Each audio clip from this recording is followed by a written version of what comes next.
Coach Lowery, first, let me just ask you, this process is a long, tedious process. Starts way back in the beginning of the year. Just kind of go through it and talk about narrowing this thing down to 44 players. Obviously, as you said, it's a process, and one that began basically back in February for us. That's when we were selected. And then I guess the most intense part was the month of April and May, the last of April, the month of May, and even in the first week of June, we were into going to combines, which has become a very popular thing for both states, North Carolina and South Carolina. I think we saw over 1,500 kids in a 5-week span. And the hardest part is being able to evaluate a kid in shorts or T-shirts versus actually playing. And then along with the combines, we started accepting videotapes of their junior year and trying to evaluate where those kids were from a junior standpoint. And then obviously we've moved to now where we've been evaluating for the last several months, well, since 1st of August when kids started playing scrimmages and stuff, even and in games, we've started evaluating them to make sure that what we thought was right still seems to be right. And the other part that I think that, and I'm sure that Coach Moss made his comment, we're going to miss some kids that can really play football, and that's the sad part. But we only get to select 44, and so we hope we've done our homework. Talk about those combines a little bit and how much more they help than just, you know, grabbing stats and looking at it on a sheet of paper or grabbing a game film. You know, when you can see them in person at a combine, how much more does that help? I think for us as the North Carolina staff, the fact that we were able to get around those kids and speak to them and get to know them a teeny bit. Now, it's hard to get to know, you know, on a super duper basis, so to speak, you know, a real close basis with 1,500 kids, but we were able to see them and watch them react in group settings and things of that nature.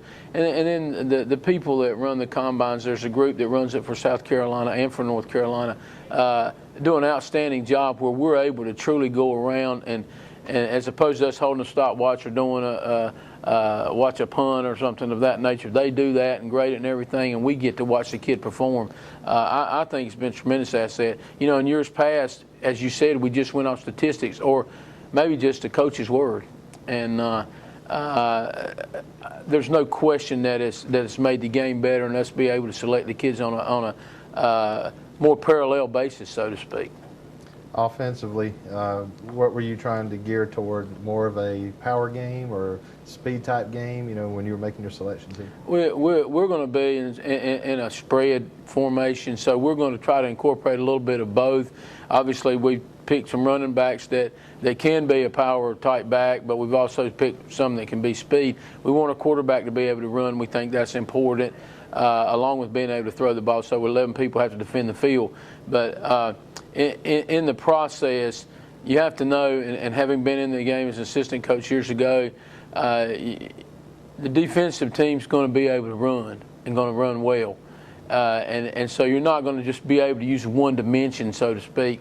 You're going to have to be able to use more than one dimension. You can't just go in there and be a solid running team because they'll be able to defend that too easy, or just a straight passing team. So we've got to be diverse, and certainly we hope that selection process that we've been able to at least give us a little bit of advantage there. And obviously 44 guys on this roster are deserving to be on the roster, but a couple names that jump out at you on both sides of the ball. Well, I think that you have to look first at one of the linebackers, Stephon Anthony from Anson County, rated one of the top linebackers, if not the top linebacker in the country. Stephon not only brings power, but he brings speed, and he's got great size. Whenever you start looking at that, you know, there's so many rating services now.